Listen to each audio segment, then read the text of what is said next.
வணக்கம். நான் உங்க தங்கம் டெய்லர்.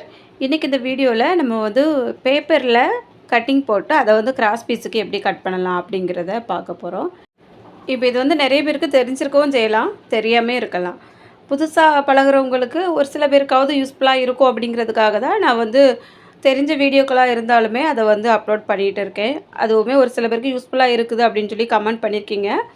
ஏற்கனவே இந்த பேப்பரில் நம்ம வந்து கட்டிங் பண்ணி இந்த மாதிரி வச்சுட்டா கிராஸ் பீஸ்க்கு வந்து யூஸ் பண்ணிடலாம் அப்படிங்கிற வீடியோ வந்து ஒன்று கொடுத்துருந்தேன். அதுவுமே நிறைய பேர் யூஸ்ஃபுல்லான வீடியோ அப்படின்ட்டு கமெண்ட் பண்ணியிருந்தீங்க. வீடியோவை தொடர்ந்து பார்த்துட்டு இருக்க எல்லாருக்குமே ரொம்ப ரொம்ப நன்றி. நீங்கள் கொடுக்கக்கூடிய ஆதரவால் தான் தொடர்ந்து வந்து நம்மளோட சேனலில் வீடியோஸ் அப்லோட் பண்ணுறதுக்கே ஒரு ஆர்வமும் இருக்குது. இப்போ வந்து நான் ஒரு அளவு ப்ளவுஸ் எடுத்து வச்சுருக்கேன். இந்த அளவு ப்ளவுஸ் பார்த்திங்கன்னா நல்லாவே பெரிய சைஸு, கிட்டத்தட்ட ஒரு 52 இன்ச்சு ப்ளவுஸ் இருக்கும். அதோட ப்ளவுஸோட உயரம் பார்த்திங்கன்னா ரெடி அளவே 16.5 இன்ச்சு.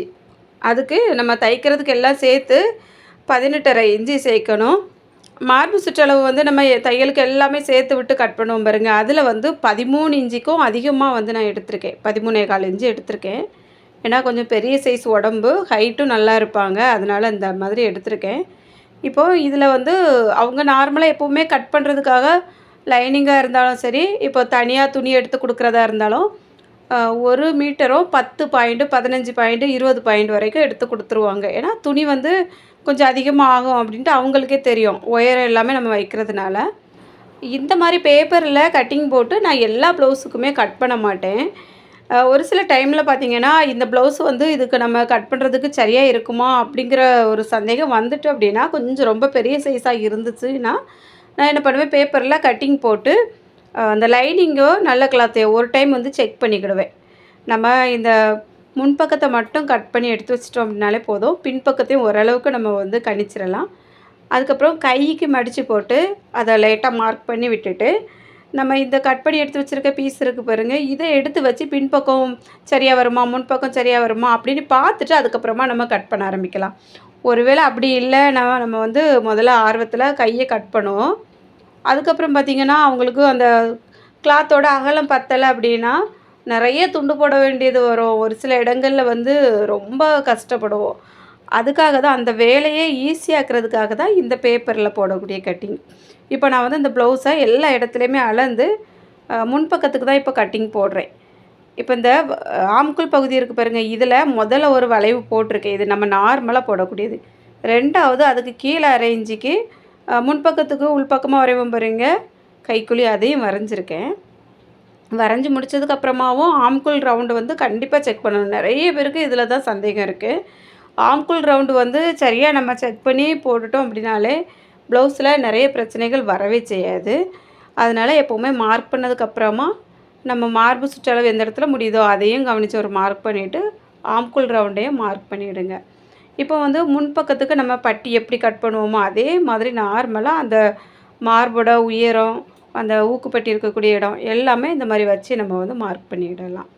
கிராஸ் பீஸில் நம்ம வந்து மார்க் பண்ணும்போது ரொம்ப இழுத்து மார்க் பண்ணக்கூடாது. கொஞ்சம் அந்த கிளாத்தை அப்படி பிடிச்சி பொறுமையாக அந்த இழுக்காத அளவுக்கு ஃப்ரீயாக விட்டுட்டு மார்க் பண்ணணும். அப்போ தான் அந்த மார்போட உயரம் வந்து சரியாக வரும். இழுக்க இழுக்க வந்து நமக்கு அது வந்து கீழே இறங்கிக்கிட்டே இருக்கும். அந்த மாதிரி கட்டிங் போட்டிங்கன்னா சரியாக வராமல் ஆகிரும். இப்போ எல்லா இடமும் கட்டிங் வந்து போட்டாச்சு. முன்பக்கம் அந்த கழுத்து இருக்குது பாருங்கள், அதை வந்து கரெக்டாக நம்ம வந்து பார்த்து வரைஞ்சிக்கிடணும். முன்பக்கத்துக்கு கட்டிங் போட்டுட்டு பின்பக்கத்தில் உள்ள கழுத்தை இந்த இடத்துல வரைஞ்சிடக்கூடாது. அப்போ அது வந்து கடைசியில் பிரச்சனையில் கொண்டு விட்டுரும். கவனிக்காமல் அப்படியே வச்சு நம்ம கட் பண்ணுறதுக்கு கூட வாய்ப்பு இருக்குது. இப்போ நமக்கு தேவையான இடங்களில் மார்க் பண்ணி வச்சுருக்கோம் பாருங்கள், அதெல்லாம் கட் பண்ணிவிடலாம். பட்டியை முதல்ல கட் பண்ணி எடுத்துட்டேன். அந்த பட்டிக்கு வெளிப்பக்கமாக 1 இன்ச்சு போல் நான் வந்து கட் பண்ணி கழித்து விட்டுருக்கேன். உள்பக்கம் தெரிகிறதுக்காக ஒரு சின்ன கட் கொடுத்துருக்கேன். இப்போ இந்த ஆம்குள் ரவுண்டு கட் பண்ணுறேன் பாருங்க, இதில் வந்து அந்த 2வது போட்டிருந்தேன் இல்லையா கைக்குழி ரவுண்டு, அதை தான் கட் பண்ணியிருக்கேன். ஏன்னா இது முன்பக்க பீஸ் தானே, அதனால் கட் பண்ணியாச்சு. கழுத்தையும் கட் பண்ணியாச்சு. இனி வந்து இதை நம்ம கட்டிங் போட போகிறோம். தெளிவாக பாருங்கள், பேப்பரில் கட் பண்ணால் மட்டும் பத்தாது, அதை வந்து நம்ம துணியில் வந்து வச்சு கட் பண்ணும்போது எந்த அளவுக்கு கொஞ்சம் கவனமாக கட் பண்ணணும் அப்படிங்கிறதையும் கொஞ்சம் கவனித்து வச்சுட்டோன்னா அதுக்கப்புறம் நடக்கக்கூடியது எல்லாமே ரொம்பவே ஈஸியாக முடிஞ்சிடும். இப்போ வந்து முதல்ல நான் லைனிங் வந்து எடுத்திருக்கேன். இந்த லைனிங்கோட அளவு பார்த்திங்கன்னா 1 மீட்டரும் 15 பாயிண்ட்டும் இருந்தது. இப்போ வந்து 2 பக்கமும் விளிம்பு பகுதி வரும் பாருங்க, நீளமா வரக்கூடிய இடத்துல. அதில ஒரு பக்கம் விளிம்பு பகுதிய மட்டும் 4ஆ மடிச்சிருக்கேன். மடிச்சுட்டு நம்மளோட ப்ளவுஸு கை உயரம் எவ்வளோ இருக்குது, தையலுக்கு எவ்வளோ விடணும், அதையும் நம்ம வந்து அந்த இடத்துல அளக்கணும். மடித்து போட்டுக்க இடத்துல மார்பு சுற்றளவு இருக்க இடத்துல நம்ம வந்து பின் பீஸ் வந்து கிராஸாக போட்டு கட் பண்ண மாட்டோம். அதனால் பின் பீஸுக்கு இந்த இடம் பத்துமா அப்படிங்கிறதையும் ஒரு டைம் செக் பண்ணிவிட்டு கையோட உயரத்தையும் செக் பண்ணணும். ஒருவேளை நம்ம வந்து இந்த மாதிரி பெரிய சைஸ் உடம்புக்கு எனக்கு கை வந்து கொஞ்சம் கட்டையாக இருக்குதும்மா, நீ வந்து இன்னும் 1 இன்ச்சு 1.5 இன்ச்சு அதிகமாக வச்சு கொடு அப்படின்னு சொல்லிட்டாங்கன்னா, இந்த இடத்துல இந்த துணி வந்து பத்தாம ஆயிரும். அதனால் எப்போவுமே வந்து கையோட உயரமும் ரொம்ப முக்கியமாக கவனிக்கணும். இப்போ நான் வந்து அப்படியே அந்த ப்ளவுஸோட வலது கையை உள்பக்கமாக மடித்து எடுத்து போட்டிருக்கேன். போட்டுட்டு அங்கங்கே எந்த இடத்துல தையலுக்கு தேவைப்படுதோ வளைவு போட்டாச்சு. இந்த மாதிரி மார்க் பண்ணிவிட்டு இதை கட் பண்ணி எடுத்துக்கிட போகிறேன். எப்போவுமே வந்து நம்ம ப்ளவுஸ் ஒருத்தவங்ககிட்ட வாங்குறது முக்கியம் இல்லை. அவங்க ஏதாவது கரெக்ஷன் சொன்னாங்கன்னா அதுக்கேற்ற மாதிரி அந்த கிளாத்தில் இருக்குதா அப்படிங்கிறதையும் பார்த்துட்டு கொஞ்சம் கவனித்து தான் கட் பண்ணணும். கையோட உயரமுமே நம்ம அந்த மாதிரி கொஞ்சம் பெரிய சைஸ் ப்ளவுஸ் எல்லாம் கட் பண்ணும்போது கவனிக்கணும். அதனால் இப்போ வந்து கையை கட் பண்ணி எடுத்தாச்சு. இப்போ இன்னொரு பக்கம் இருக்குது பாருங்க, அந்த விளிம்பு பகுதி இருக்கு இல்லையா, அதை வந்து அப்படியே நீளமாக மடித்து போட்டிருக்கேன். கட் பண்ணது அடியில் இருக்குது, விளிம்பு பகுதி வந்து இப்போ மேலே இருக்குது பாருங்கள். நான் மடித்து போட்டுக்கும் போதே பார்த்தாவே உங்களுக்கு தெரியும். கரெக்டாக நம்ம கை கட் பண்ண பாருங்க, அந்த இடத்துலேருந்து 1 இன்ச்சு கூட அந்த கிளாத்தோட அகலம் அதிகமாக வரையில பாருங்கள். நான் இந்த மாதிரி மடித்து போட்டிருக்கேன். இப்போ இதில் வந்து முதல்ல பின்பக்கத்தில் உள்ள பீஸ் தான் வந்து முதுகு பீஸ் தான் கட் பண்ண போகிறேன்.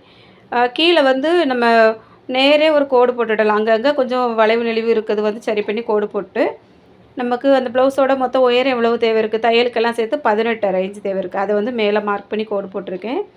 அந்த பின் கழுத்தோட உயரம், கழுத்தோட அகலம் எல்லாம் மார்க் பண்ணிவிட்டு இந்த இடத்துல ஒரு பாக்ஸ் போட்டுடலாம். நம்ம நார்மலாக போடக்கூடிய கட்டிங் தான். அதே மாதிரி ஷோல்டரில் இருந்து நம்ம எந்த அளவுக்கு எடுத்தோம் அப்படிங்கிறதையும் கவனிச்சுட்டு இதில் வந்து மார்க் போட்டுட்டு ஆம்குள் உயரமும் அதே மாதிரி வரைஞ்சி பாக்ஸ் போட்டு விட்டுக்கிடுவோம். இப்போ இனி வந்து நம்ம ஆம்குள் ரவுண்டு கரெக்டாக செக் பண்ணணும் இல்லையா, அதனால் நம்ம கட் பண்ணி வச்சுருக்கிறது இந்த ஷோல்டர் சரியாக இருக்குது, ஆம்குள் ரவுண்டு சரியாக வச்சுருக்கோமா அப்படின்ட்டு இந்த மாதிரி செக் பண்ணிவிட்டு நம்ம வந்து அது முன்பக்க பீஸ் தான் பேப்பரில் கட் பண்ணியிருந்தோம். அதனால் அதில் வந்து கைக்குழியெல்லாம் கட் பண்ணியிருப்போம். அதை வந்து இதில் கவனிக்கணும். அதே மாதிரி கைக்குழியை சேர்த்து இதில் நீங்கள் வரைஞ்சிடக்கூடாது. அதனால் கைக்குழியிலேருந்து 1/2 இன்ச்சு ஆம்குள் ரவுண்டில் அதிகமாக வரைஞ்சி அந்த ரவுண்டை மார்க் பண்ணி விட்டுட்டு கழுத்தையும் ரவுண்டாக மார்க் பண்ணிவிட்டு இப்போ வந்து கட் பண்ணிவிடலாம். இதை கட் பண்ணி நம்ம ஒரு பக்கம் எடுத்து வச்சிடலாம். இது வந்து நேர் பீஸில் தான் கட் பண்ணியிருக்கோம்.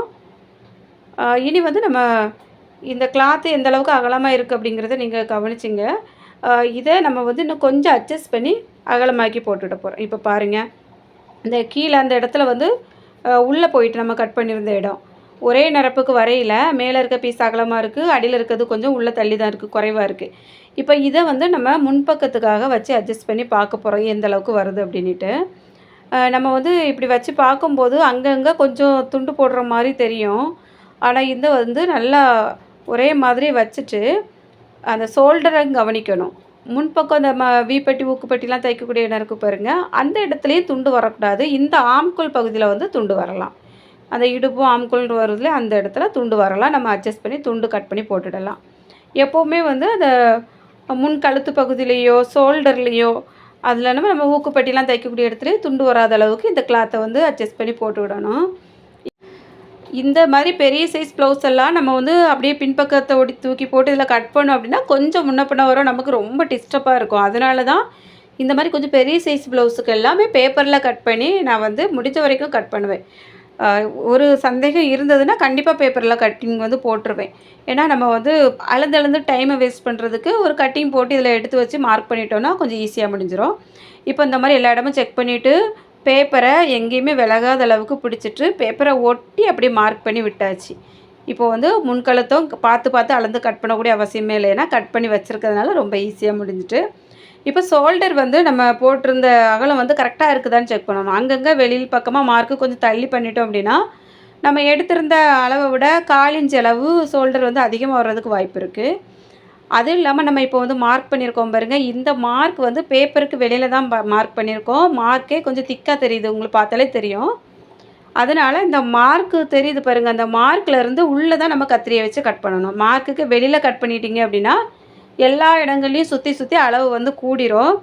அப்புறமா நம்ம வந்து பின்பக்கத்தையும் முன்பக்கத்தையும் ஜாயின் பண்ணும்போது பார்த்திங்கன்னா ஷோல்டர்லாம் ரொம்ப எக்ஸ்ட்ரா கிளாத்து நின்றுட்டு ஆம்கோல் பகுதியெல்லாம் ஒரு மாதிரி லூஸாக அசிங்கமாக தெரியும். அதனால் இந்த கட் பண்ணுறது கொஞ்சம் கவனிக்கணும். நான் கட் பண்ணுறத பார்த்தாலே உங்களுக்கு தெரியும். அந்த மார்க்குக்கு அப்படியே ஒட்டினால உள்ளே தான் நான் கட் பண்ணுறேன். இதுதான் வந்து சரியான அளவாக இருக்கும். இந்த மாதிரி கட் பண்ணி எடுத்து வச்சுக்கிடலாம். இனி வந்து நம்ம கட் பண்ணதுக்கப்புறமா அந்த இடத்துல அந்த ஆம்கோல் பகுதியும் இடுப்பு பகுதியும் ஒரு இடத்துல கொஞ்சம் துண்டு போட வேண்டியது இருக்குது. ஒரு பீஸ் வந்து சரியாக இருக்குது, ஒரு பீஸ் வந்து துண்டு போட வேண்டியது இருக்குது. இப்போ இந்த துண்டு எப்படி போடுறேன் அப்படிங்கிறத பாருங்கள். நம்ம வந்து அந்த பீஸ் எந்த அளவுக்கு வந்திருக்கோ, நேரே வந்திருக்கா, கிராஸாக வந்திருக்கா அப்படிங்கிறத கவனிக்கணும். நம்ம வந்து இப்படி துண்டு போடக்கூடிய இடத்துல வந்து நேரே வரும். அதுக்கேற்ற மாதிரி அந்த கிளாத்தை எடுத்து வச்சுட்டு, நம்ம வந்து இப்போ அந்த இடத்துல பின் வச்சு அடித்து விட்டுறலாம். ஒரு ஸ்டாப்லர் வச்சு இந்த மாதிரி பின் போட்டு விட்டுட்டிங்க அப்படின்னா, அந்த துண்டு வந்து எங்கேயுமே தொலைஞ்சு போகாது. நம்ம தேடிட்டு இருக்க வேண்டிய அவசியம் இருக்காது. அதனால் இந்த மாதிரி ஒரு பின் மட்டும் அடித்து விட்டுட்டு, இப்போ நம்ம அடியில் இருக்கக்கூடிய கிளாத்து வந்து சரியான அளவுக்கு இருக்குது. அந்த அளவுக்கு இந்த கிளாத்தை அப்படியே கட் பண்ணி எடுத்துடலாம். வேலை வந்து ரொம்ப ஈஸியாக முடிஞ்சிடும். இப்போ நம்ம வந்து அந்த பீஸை அப்படியே 2 தையல் அதுக்கு மேலோடி தைச்சி விட்டுட்டு, இந்த பின்னை வந்து எடுத்து விட்டுறலாம். அடுத்து நம்ம நல்ல கிளாத்தில் வச்சு தைக்கும்போது இது வந்து உள்பக்கமாக போயிடும். அதனால் எந்த பிரச்சனையுமே இருக்காது. இப்போ வந்து பட்டி கட் பண்ணணும். இந்த அளவுக்கு கிளாத் வந்து மிச்சம் வந்திருக்கு. இதில் நம்ம பட்டி கட் பண்ணணும், கழுத்துக்கு கிராஸ் பீஸ் எடுக்கணும், இதெல்லாம் எடுக்கணும். அதனால் எங்கேயுமே வந்து கிளாத்து கழியக்கூடாது. அதுக்கேற்ற மாதிரி கவனிச்சுட்டு இந்த பீஸை இந்த பேப்பரை வந்து வச்சுக்கிடலாம். பட்டிக்கு கட் பண்ணோம் இல்லையா அந்த பேப்பரை. இப்போ இதை சுற்றியும் நல்லா மார்க் பண்ணி விட்டுட்டு, இப்போ அந்த உள்பகுதி வரக்கூடிய இடத்துல நம்ம வந்து ஒரு சின்ன கட் கொடுத்து எடுத்து வச்சுருந்தோம்னா அதையும் கவனித்து கட் பண்ணி எடுத்து வச்சிடணும். அப்போ தான் நமக்கு வந்து தைக்கும் போதும் உள்பகுதி வெளிப்பகுதி கொஞ்சம் ஈஸியாக தெரியும், வேகமாக தைக்கிறதுக்கு வசதியாக இருக்கும். இப்போ பட்டியை வந்து கட் பண்ணி எடுத்து வச்சாச்சு. இனி இதை வந்து அப்படியே நம்ம நல்ல கிளாத்தில் எங்கெங்கே கட் பண்ணணுமோ அதுக்கேற்ற மாதிரி வச்சு கட் பண்ண வேண்டியது தான்.